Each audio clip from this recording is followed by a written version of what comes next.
اب میں بلا کسی تاخیر کے اپنے مشفق و مربی محسن حضرت اقدس حضرت مفتی ساجد الرحیم دامت برکاتہم سے ملتمس ہوں کہ وہ اسٹیج پہ تشریف لائیں اور اپنی قیمتی نصائح سے ہمیں مستفید فرمائیں۔ حضرت اقدس مفتی ساجد الرحیم صاحب، مدیر جامعۃ الحسن ساہیوال، چیف ایگزیکٹو ماہنامہ دین کی دنیا ساہیوال، حضرت کا بہت شکریہ۔ انتہائی سنجیدگی کے ساتھ بیان سماعت فرمائیے۔ الحمد للہ نحمده ونستعینه ونستغفره ونؤمن به ونتوکل علیہ ونعوذ باللہ من شرور انفسنا ومن سیئات اعمالنا من يهده الله فلا مضل له ومن يضلله فلا هادي له ونشهد أن لا إله إلا الله وحده لا شريك له ونشهد أن سيدنا ومولانا محمدا عبده ورسوله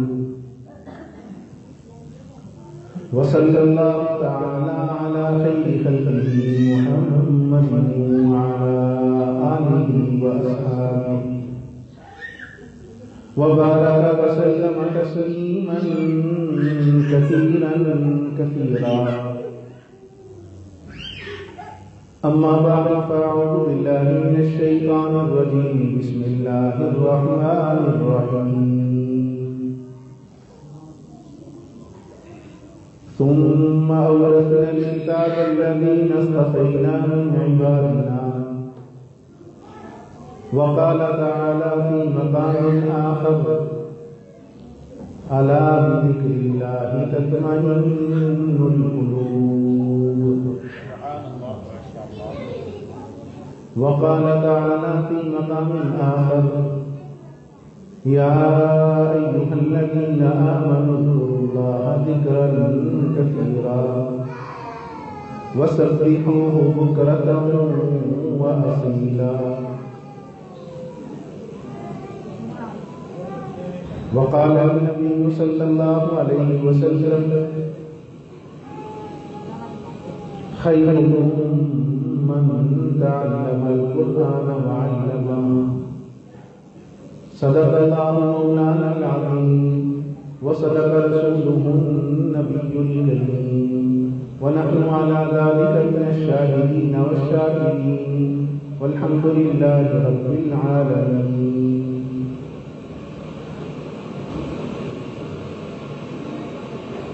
میرے لیے لہر واجب الاحترام بانی مدرسہ فیض وفود حضرت قاری نور الحسن صاحب زید مدعو اور علاقے سے تشریف لانے والے دیگر حضرات علماء کرام، برادر عزیز مولانا حذیفہ، مولانا معاویہ محمدی، قاری امین ضیاء، اور خاص طور پر ابھی خانے وال سے ہمارے بہت ہی محبت رکھنے والے ایک قابل تقلید نوجوان جناب میر اسامہ صاحب، ابھی میں نے دیکھا کیسے پہنچے ہیں۔ اللہ تعالیٰ ان سے بہت کام لے رہے ہیں۔ سوشل میڈیا کی دنیا میں میر اسامہ کے نام سے بڑا نیٹ ورک ہے اور اللہ تعالیٰ نے اس نوجوان کے مقدر میں رکھا ہے۔ اور میرے دیگر علاقے سے لائے ہوئے مولانا حفیظ اللہ صاحب بھی تشریف فرما ہے، ماشاء اللہ۔ یہ تو خانے وال سے بھی علماء، جتنے علماء میں سب کا دل سے مشکور ہوں، بلکہ شاکر ہوں۔ مشکور جملہ ٹھیک نہیں، میں دل سے شاکر ہوں کہ وہ اتنی محبت سے یہاں آج اللہ کے حضور، اللہ کے گھر میں جمع ہیں۔ یقین جانے یہ جتنی ہستیاں، جتنے قدم یہاں چل کر اللہ کے گھر میں آ کر تشریف فرما ہے، ان دلوں میں، ان قدموں کے اخلاص میں ذرا شک نہیں۔ میرے آنے میں، بولنے میں، بات کرنے میں، اخلاص میں تردد ہو سکتا ہے۔ میرا نام تھا اشتہار میں، مجھے مہمان خصوصی کا درجہ دیا جانا تھا، اللہ تعالیٰ مجھے معاف فرمائے، اللہ تعالیٰ معاف فرمائے۔ اپنے دل کا تجزیہ کرتا رہتا ہوں، معافی مانگتا رہتا ہوں، اے اللہ یہ جتنے قدم ہیں تیرے دین کے صدقے ہیں، تیرے دین کی برکت سے ہے، تیری توفیق سے ہے۔ پچھلا جو ہفتہ مجھ پر گزرا، میں ساتھیوں سے ذکر کر رہا تھا، موت کو بہت قریب سے دیکھ کے آیا۔ بعض وقت ایسا بھی گزرا، رات کا کچھ حصہ تو یوں لگتا تھا میں آدھا عالم برزخ میں ہوں، اور الحمدللہ العظیم اس عالم برزخ کا کچھ حصہ دیکھ کر بھی دلی طور پر اطمینان تھا، سکون تھا کہ الحمدللہ آج تک جو محنت کی، جتنی بھاگ دوڑ تھی، میں نے اس کے مقابلے میں پیچھے جائیداد کی صورت میں، روپے کی صورت میں، ڈالر کی صورت میں، دولت کی صورت میں کچھ نہیں چھوڑا۔ اگر ہے تو میرا سرمایہ یہی ہے۔ میرے مجھ سے پڑھنے والے، علی با پڑھنے والے میرے شاگرد، کہیں خیر کی بات ہو گئی، اللہ نے کسی کو توفیق عطا فرما دی، تو یقین جانے دل پر ایک سکون چھا جاتا تھا کہ الحمدللہ اب اگر وہاں پہنچ بھی جاؤں تو مرنے کا ڈر نہیں ہے۔ الحمدللہ العظیم۔ میں بھائی آج میں نے ان سے عرض کیا تھا کہ مجھ سے لمبا چوڑا بیان نہیں ہو سکے گا، جو اللہ دل میں ڈالے گا میں حاضری ضرور لگوا لوں گا۔ آپ سے یہی عرض کرنے آیا ہوں کہ قسم بخدا یہ جو دولت اللہ کریم نے آپ کو عطا فرمائی، آپ دین کی نسبت سے اللہ کی محبت میں چل کر اللہ کے گھر میں آ گئے، یہ جو دولت ہے اس جیسی دولت دنیا میں اور نہیں ہے۔ یہ قدم جو چل کر آپ آئے ہیں، آپ دیکھو یہاں مسجد میں آئے ہیں تو دین کی بات سننے کے لیے، دین کی محبت میں، اللہ اور اس کے رسول کی محبت میں، اور اللہ اور اس کے رسول کی محبت میں اٹھنے والے قدم میرے حضرت فرمایا کرتے ہیں میں اپنے لیے ان کو ان کی زیارت ذریعہ نجات سمجھتا ہوں۔ اس قدر اخلاص سے اٹھنے والے قدم ہوتے ہیں۔ آج دیکھو میرا سانس نکل جاتا، میرے پاس اربوں کی دولت ہوتی، کس کام کی؟ مجھے شاید میری نسلیں مزے کرتی، لیکن قبر میں جوتے مجھے پڑ رہے ہوتے۔ الحمدللہ اس میں بغور دیکھتا رہا، تو نے اپنے لیے دنیا کے لیے کیا کیا؟ لیکن اللہ کا شکر ہے اپنے ان بزرگوں کا جوتوں کا صدقہ، میرے حضرت ہیں شفیق الامت حضرت مفتی محمد حسن صاحب دامت برکاتہم العالیہ، حضرت کے جوتوں کا صدقہ کہ اطمینان رہا کہ نہیں الحمدللہ جو کچھ بھی تھا اے اللہ تیری ذات کے لیے، تیرے نبی کی سنتوں کو اونچا کرنے کے لیے، الہ کلمت اللہ کے لیے تھا۔ آپ سے بھی یہی درخواست کروں گا کہ اس دولت کو معمولی نہ سمجھیں۔ ہم سے روزانہ ہمارے پیارے بچھڑ رہے، کتنے جنازے ہیں سوشل میڈیا پہ آج کل آپ دیکھیں، جب آپ کھولتے ہیں تو ایک لسٹ چلی آ رہی ہوتی ہے، فلاں کا بھائی، فلاں کا دوست، فلاں کا تعلق دار، کتنے مردے گزر رہے ہیں نظر سے۔ مجھے اور آپ کو بھی تو گزرنا ہے۔ کل میری اور آپ کی پوسٹ لگی ہوگی، اچھا تھا چلا گیا، اس سے بڑھ کر اور کیا ملے گا آپ کو؟ وہی جو آپ نے اپنے لیے خود جمع کیا ہوگا، کمایا ہوگا۔ میرے حضرت شفیق الامت فرمایا کرتے ہیں، فرمایا دولت کسے کہتے ہیں، دولت کسے کہتے ہیں؟ ہر جلسے میں پوچھتے ہیں، لوگ بتاتے ہیں روپے کو کہتے ہیں، سونے کو کہتے ہیں، پلاٹوں کو کہتے ہیں۔ تو حضرت فرماتے ہیں میرے عزیز یہ گھر، یہ دولت اس کو کہتے ہیں جہاں سے آپ کا جنازہ نکلے، جہاں سے آپ کا جنازہ نکلے یہ دولت ہے، اسی دنیا کے گڑھے تک آپ کے ساتھ نہیں جا رہی۔ فرمایا دولت وہ ہے جو آپ کے دل میں ایمان کی صورت میں، اعمال صالحہ کی صورت میں آپ کے دل کے اندر موجود ہے، جو قبر میں بھی آپ کے ساتھ، حشر میں بھی آپ کے ساتھ، جنت تک آپ کے ساتھ جائے گی۔ اور یہ دولت ایمان کی دولت ہے، اعمال کی دولت ہے، محبت اور اس آپ آقا کریم صلی اللہ علیہ وآلہ وسلم کی محبت، عشق، اتباع، اطاعت، یہ ہے اصل دولت. اور ان اللہ کے گھروں سے، اللہ کے نیک بندوں سے یہی دولت ملتی ہے. انبیاء علیہ الصلوۃ والسلام کے پاس سب سے بڑی دولت یہ تھی، ورنہ مکے کا یتیم کیا تھا پاس؟ دولت تھی، امال کی دولت تھی، ایمان کی دولت تھی، اتنی عظیم الشان دولت کہ دنیا میں اس کی مثال نہیں ہے. ہم انہی کے وارث ہیں. ہمیں دیکھو، ہم اپنی اولاد کے لیے فکر رکھتے ہیں ان کا مستقبل بن جائے. میں عرض کیا کرتا ہوں، اولاد کا صرف عارضی مستقبل نہ سوچو. یہ عارضی مستقبل 30 40 50 سال کا مستقبل، اس کے لیے فکر مند. ہمارے سارے سرمایہ، اوقات، فکر اسی کے لیے. اس سے اگلا جو مستقبل، صرف ایک قبر کا حساب کر لیجئے، کتنا بڑا مستقبل ہے، کتنا بڑا مستقبل ہے. نہ جانے کتنے ہزار سال اس قبر کی کوٹھڑی میں رہنا ہے 2 گز زمین میں. اور پھر ایک حشر کا دن 50,000 سال کا ایک دن ہے. کانا مقدارہ 50,000 سنہ. اس پر یہ دنیا کی لاکھوں زندگیاں قربان ہو سکتی ہے. آج یہ تو فکر ہے میرے بچے کے اس دنیا کے 40-50 سالہ مستقبل میں اسے تکلیف نہ پہنچ جائے، لیکن وہاں اس قبر کا مستقبل، حشر کا مستقبل، آگے ہمیشہ کی زندگی کا مستقبل کبھی فکر نہیں آتی کہ وہاں تکلیف نہ پہنچ جائے. پھر آج دیکھیں، ہمیں اپنے اولاد کی مستقبل کا تو فکر ہے، لیکن کیا اولاد سے پہلے اپنے مستقبل کا فکر ہے؟ میری مرنے کے بعد، میرے مرنے کے بعد میری اولاد کو تکلیف نہ پہنچ جائے، لیکن میرے مرنے کے بعد مجھے تکلیف پہنچ جائے تو کون چھڑائے گا؟ کبھی اس پہ بھی غور ہوا؟ اس پہ بھی غور کرنے کا ہے. اپنا مستقبل پہلے سوچیں. عقل مند انسان وہ ہے، عقل مند انسان وہ ہے.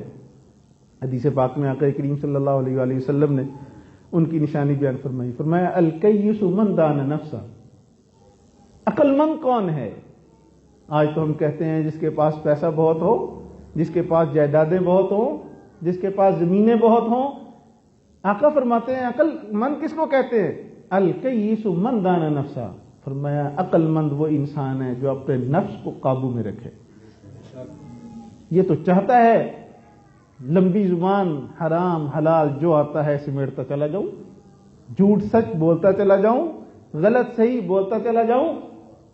یہ تو چاہتا ہے نفس. فرمایا نہیں، عقل مند انسان وہ ہے من دان نفسہ، جو اپنے نفس کو قابو میں رکھتا ہے. وعمل لما بعد الموت. اس کا ہر عمل وہ موت کے بعد کو سامنے رکھ کر ہوتا ہے. وہ سوچتا ہے مجھے مرنا ہے اور مجھے اس عمل کا کل کو جواب دینا ہے. کلمہ پڑھنے کے ساتھ ہی تو ہم نے اقرار کیا لا الہ الا اللہ محمد رسول اللہ. یہ کلمہ پڑھتے ہی ہم نے اقرار کیا کہ جو کچھ آج کے بعد میری زبان سے نکلے گا، میرے زبان، قول، ہاتھ، پیر، جہاں سے جو عمل سرزد ہوگا مجھے اس کا جواب دینا ہے. پھر عقل مند انسان وہ ہوگا جو اپنے ہر عمل سے پہلے، قول سے پہلے وہ سوچتا ہے کہ یہ جو میں کرنے جا رہا ہوں کل کو اللہ کو اس کا جواب دے پاؤں گا.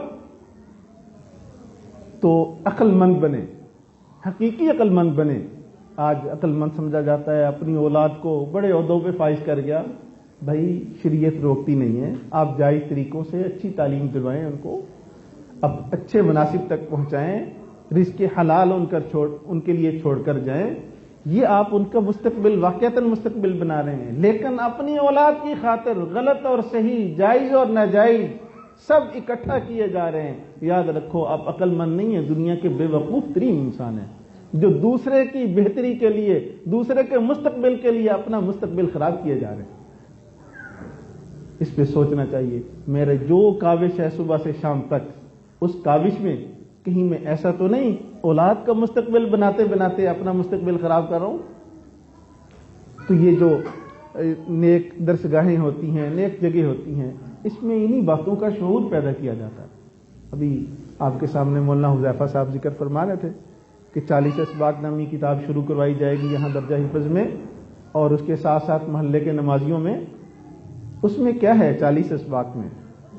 40 اسباق اس میں در حقیقت آقا کریم صلی اللہ علیہ وآلہ وسلم کی ایسی ہی باتیں ہیں کہ جس سے انسان کو صحیح صحیح جینے کا سلیقہ آ جائے. ایک انسان مومنانہ زندگی گزار سکے، ضروریات دین کا علم ہے، ضروریات دین کا علم ہے۔ کیا 40 احادیث ہیں؟ 40 احادیث بالکل چھوٹی چھوٹی۔ ابھی میں ایک جگہ اور بھی لوہاری والا میں عرض کر کے آیا ہوں، وہاں ماشاءاللہ کئی سارے بزرگوں نے ہاتھ کھڑے کیے، تو وہاں تھا تو حفظ کے بچوں میں نے عرض کیا بھائی یہ صرف بچوں کے پڑھنے کی نہیں، ہم سب کے پڑھنے کی ہے۔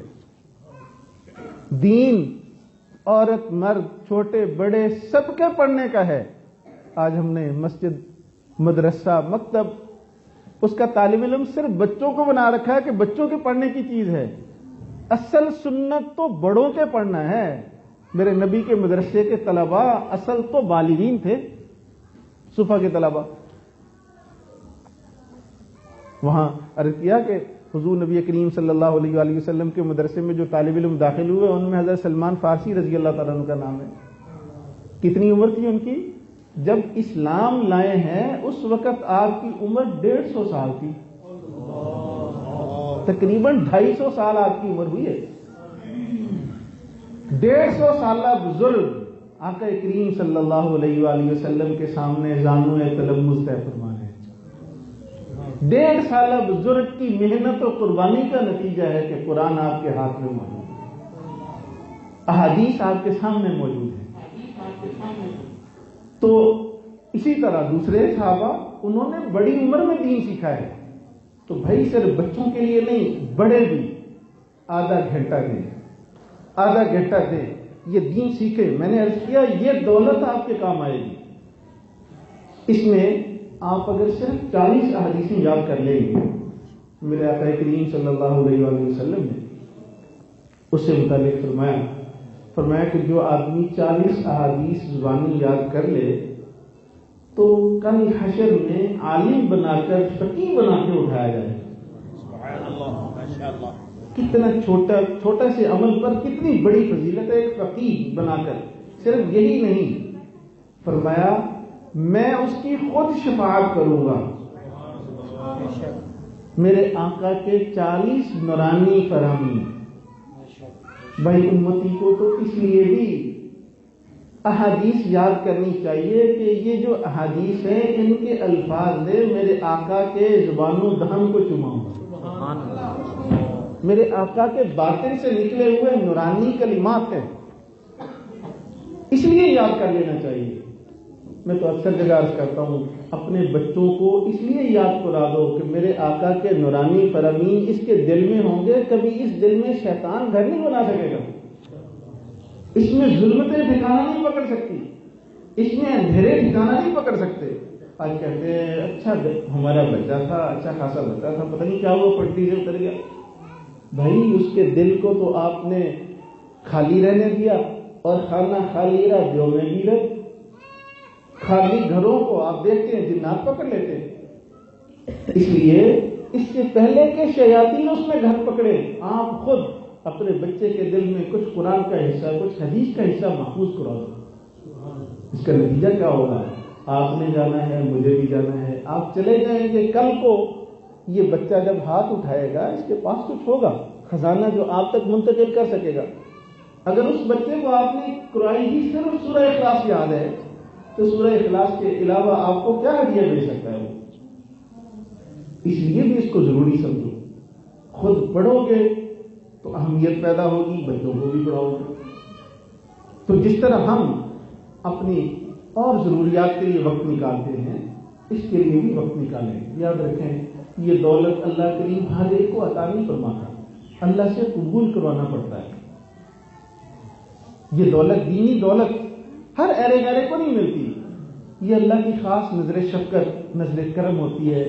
نیک مجالس میں اللہ کے گھر کے صحن میں آپ آ کر اگر بیٹھے ہیں، آپ کو بتا دیں جہاں آ کر بیٹھ سکتے ہیں۔ میرے گھر کے صحن میں، آپ کے گھر کے صحن میں ہر تو بندہ جا کے بیٹھ سکتا ہے؟ آپ کے گھر میں صحن میں کون آتا ہے جس سے آپ کا سب سے قریبی خونی تعلق ہوتا ہے؟ وہی آپ کے گھر کے صحن میں آتا ہے۔ تو کیا میرے اللہ کے گھر میں جس کا جی چاہے منہ اٹھا کے آ سکتا ہے؟ نہیں، جو سب سے میرے اللہ کا قریبی ہوتا ہے اسے ہی اللہ اپنے گھر کے شہر میں بیٹھنے کی توفیق عطا فرماتے ہیں۔ یقین جانیں آپ اگر یہاں اللہ کے گھر کے شہر میں بیٹھے ہیں، میرے اللہ کی 70 مرتبہ نظر رحمت پڑی، آپ کو آنے کی توفیق ملی اور آپ ان کے شہر میں آگے بیٹھ گئے۔ یہیں سے پھر آگے، یہاں سے پھر آگے نور کی برسات ہوتی ہے، اپنے حصے سے جولیاں بھر بھر کے لے جاتے۔ ایک اللہ والے سے ایک صاحب پوچھنے لگے، ہم نے سنا ہے بزرگوں سے فیض ملتا ہے، ہم نے سنا ہے بزرگوں سے فیض ملتا ہے، کہ کب صاحب کو دور سے آپ کی چائے کے ساتھ تو تھوڑا اللہ والوں سے سنا ہے فیض ملتا ہے، لیکن فیض کیسے ملتا ہے، فیض ہوتا کیا ہے؟ پرانا زمانہ تھا تو اس زمانے میں ایک درمیان میں نا بڑا پنکھا، جیسے ہماری وہ پنکھی ہوتی ہے اسی طرح کا بڑا پنکھا لگا کر رسی سے باندھا ہوتا، تو اس کو رسی ایک آدمی کھینچتا تھا، بڑا ہوتا تھا تو وہ ہلتا تھا تو سب کو ہوا جاتی تھی۔ فرمایا اچھا ہو میاں جو پنکھا چلا رہے تھے ادھر آئیے، پاس آ گئے، پوچھا کہ یہ جو تم رسی کھینچ رہے ہو کیوں؟ تو میں حضرت آپ کو ہوا دینا چاہتا ہوں، آپ ہمارے بزرگ ہیں، آپ کو ہوا دینا چاہتا ہوں۔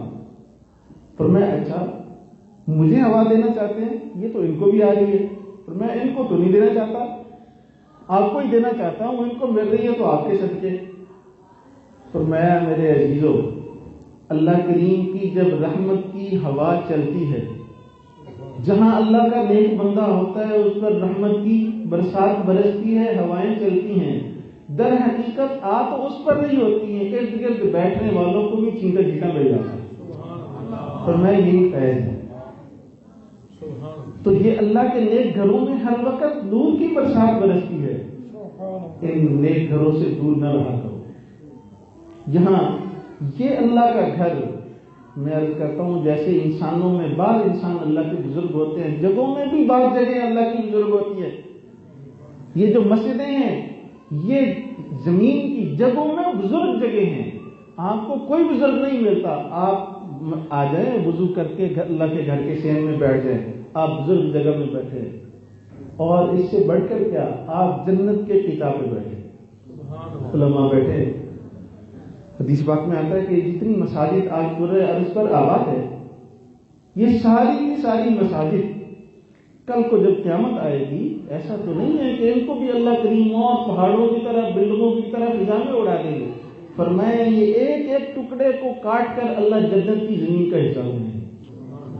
آج ہم جہاں بیٹھے ہیں یہ جنت کے ٹکڑے ہیں، کل کو یہی جا کر کہیں زید بسے گا، کہیں احمد بسے گا، کہیں بکر بسے گا، یہ جنت کے ٹکڑے ہیں۔ اس لیے آج بھی دیکھیں آپ جنت کی کچھ جھلک ان جگہوں میں بیٹھ کر محسوس ہوتی ہے۔ انسان کتنا پریشان ہو، کتنا مضطرب ہو، آپ مسجد میں آ کر تھوڑی دیر بیٹھ گئے اسے سکون ملتا ہے، اور یہ سکون اللہ نے جنت میں رکھا۔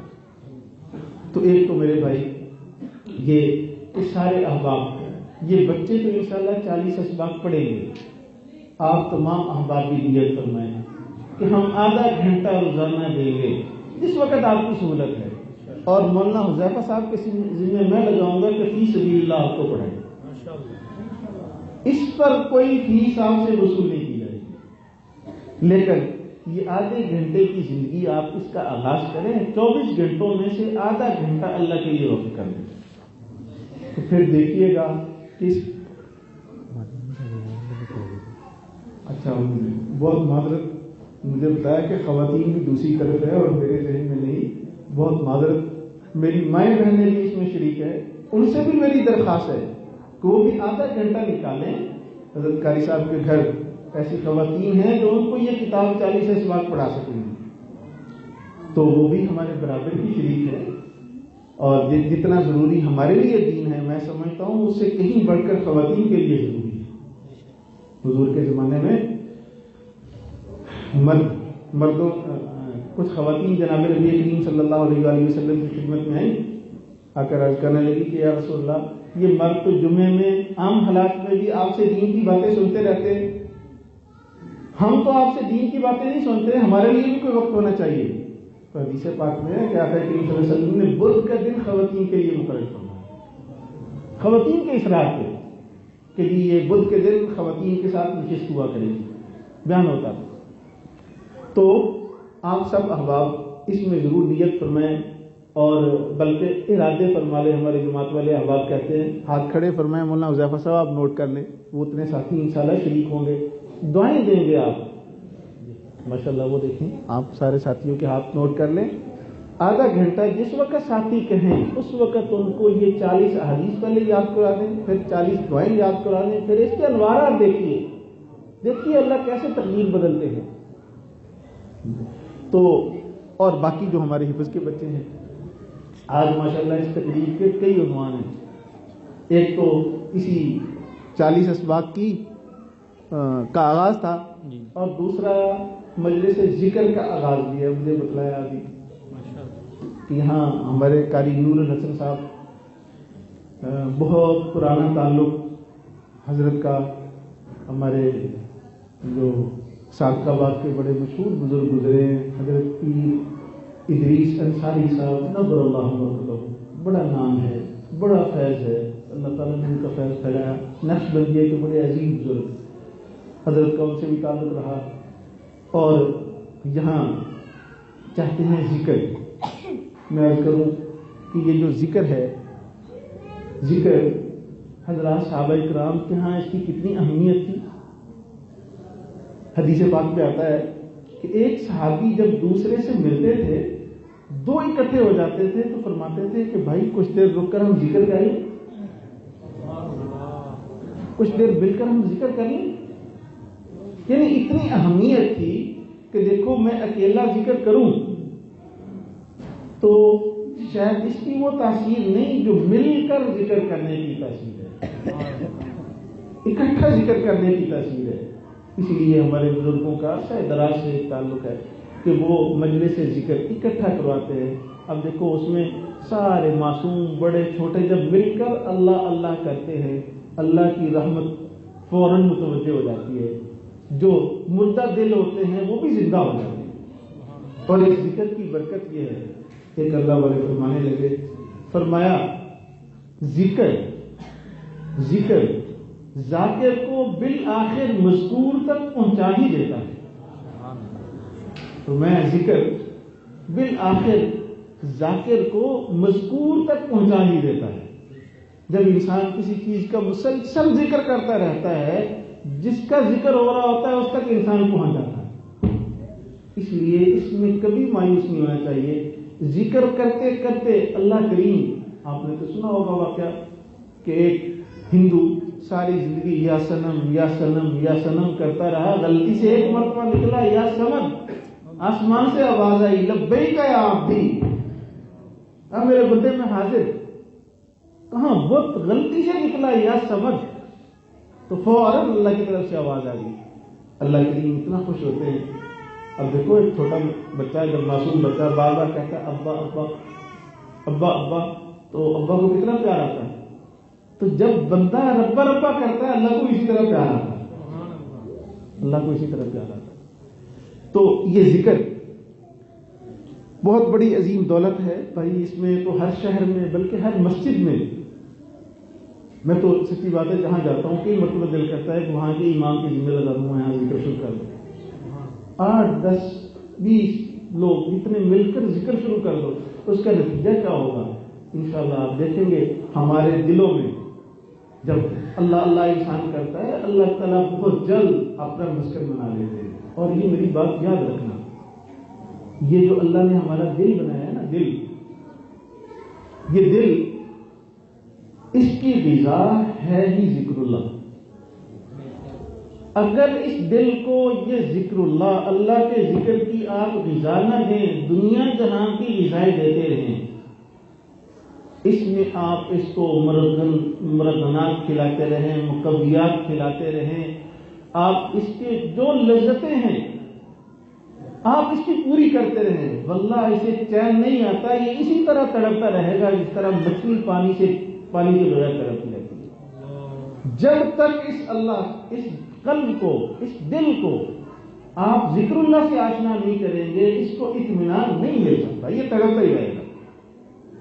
اس لیے میرے اللہ کا فیصلہ ہے، میں نے آیت آپ کے سامنے پڑھی، الا بذکر اللہ تطمئن القلوب، کان کھول کر سن لو، اللہ کے ذکر ہی سے دلوں کو اطمینان ملے گا۔ اس سے ہٹ کر آپ جو مرضی کر لیں، ہم کہتے ہیں ہمارے پاس دولت آ جائے گی تو دل میں تسلی رہتی ہے، ہمیں فلاں خواہش پوری کر لیں گے تو بڑی دل کو خوشی مل جائے گی، راحت مل جائے گی۔ آپ جتنا کچھ کر لیں یہ بے چین و بے قرار ہوتا چلا جائے گا، اگر قرار آئے گا تو اللہ کے ذکر سے آئے گا۔ اس لیے بھی یہ آپ کے محسن ہیں ہمارے حضرت قاری نور نصر صاحب کہ دلوں کی دوا بیچیں گے، جو دلوں کی دوا بیچیں گے تو سارے قلوب اکٹھے ہوں گے، اور اکٹھے ہو کر جب اللہ اللہ کریں گے اس کی برکت ہوگی انشاءاللہ، دل بہت جلد وہ کیا ہو جائیں گے، اللہ سے آشنا ہو جائیں گے۔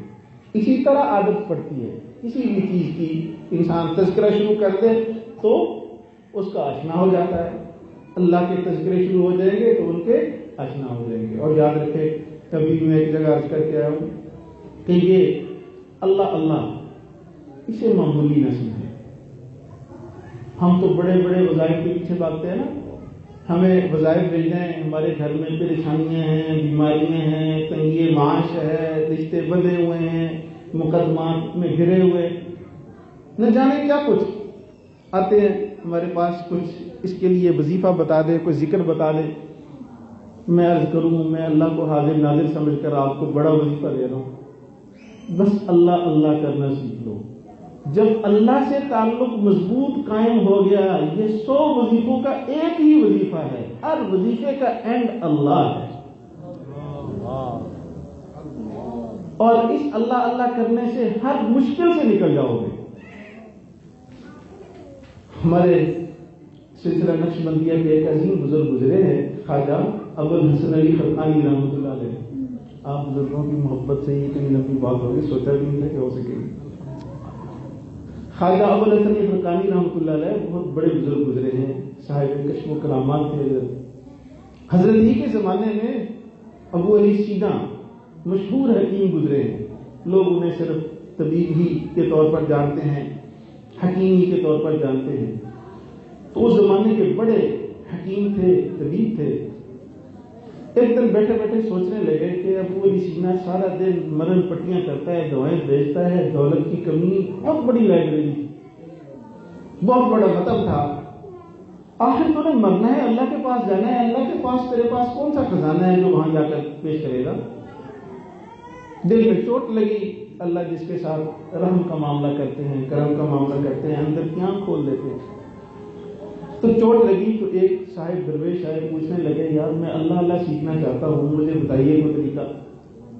انہوں نے بتایا کہ آپ کے یہاں قریب ایک بڑے اللہ والے رہتے ہیں، خواجہ ابوالحسن علی خرقانی، اور دور دور سے دنیا ان سے اللہ اللہ سیکھنے آتی ہے، تو آپ ان کے پاس چلے جائیں۔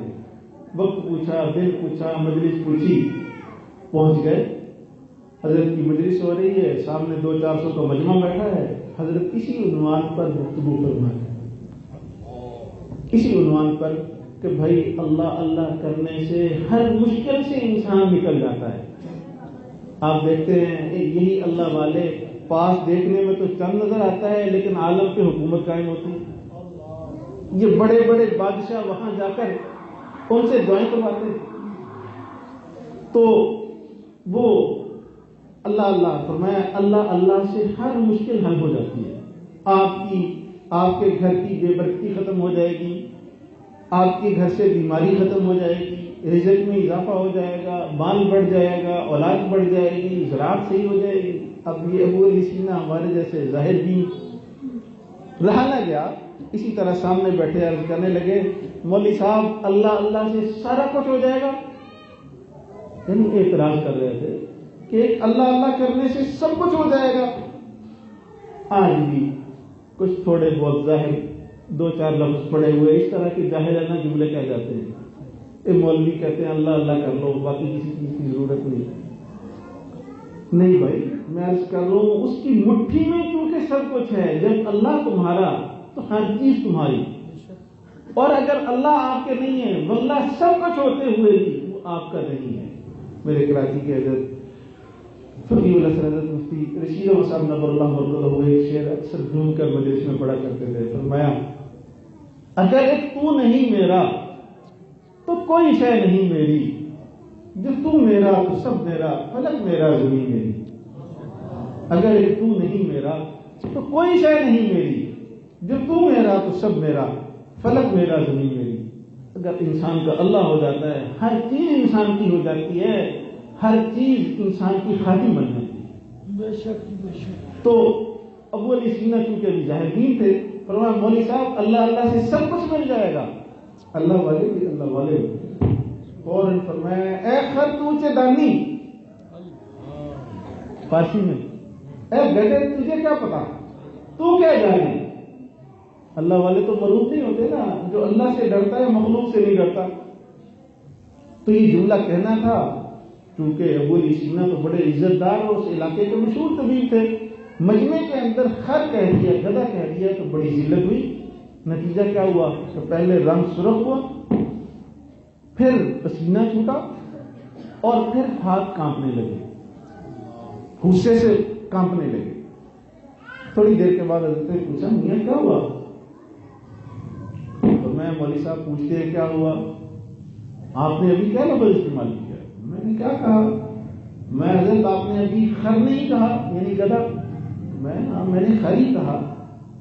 او اللہ کے بندے، اس گدھا کہنے نے، لفظ خر نے آپ کے اندر یہ تبدیلی پیدا کر دی، آپ کے پیلے رنگ کو سرخ کر دیا اور اس سے پسینہ چھڑوا دیا اور تو کانپنے لگا۔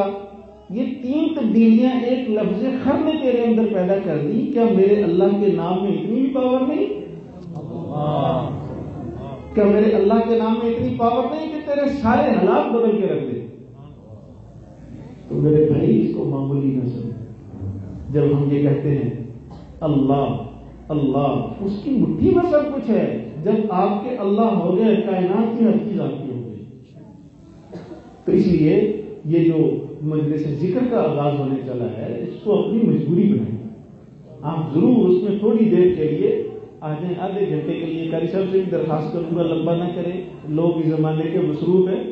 شروع میں بے شک 20 منٹ کی نشست رکھ لیں، قاری صاحب شروع میں 20 منٹ کی، 1-2 منٹ کی بات، باقی ذکر، اور پھر جب یہ نشہ لگ جائے گا خود ہی گھنٹوں بیٹھے رہو گے، اٹھنے کو جی نہیں چاہے گا۔ قاری صاحب جانا چاہیں گے، آپ پکڑ کے اٹھائیں گے انشاءاللہ۔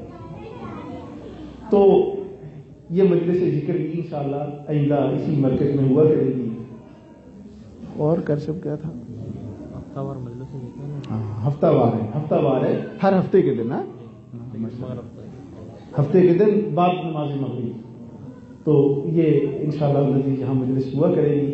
میں اللہ تعالیٰ سے دعا ہوں کہ مجھے اور آپ کو توفیق عمل نصیب فرمائے، ہمارا بیٹھنا اپنی بارگاہ میں قبول فرمائے، آپ کا آنا اپنی بارگاہ میں قبول فرمائے، میرے جہاں جہاں سے بزرگ علماء تشریف لائے سب کو اپنے شان عظیم عطا فرمائے۔ وآخر دعوانا الحمدللہ۔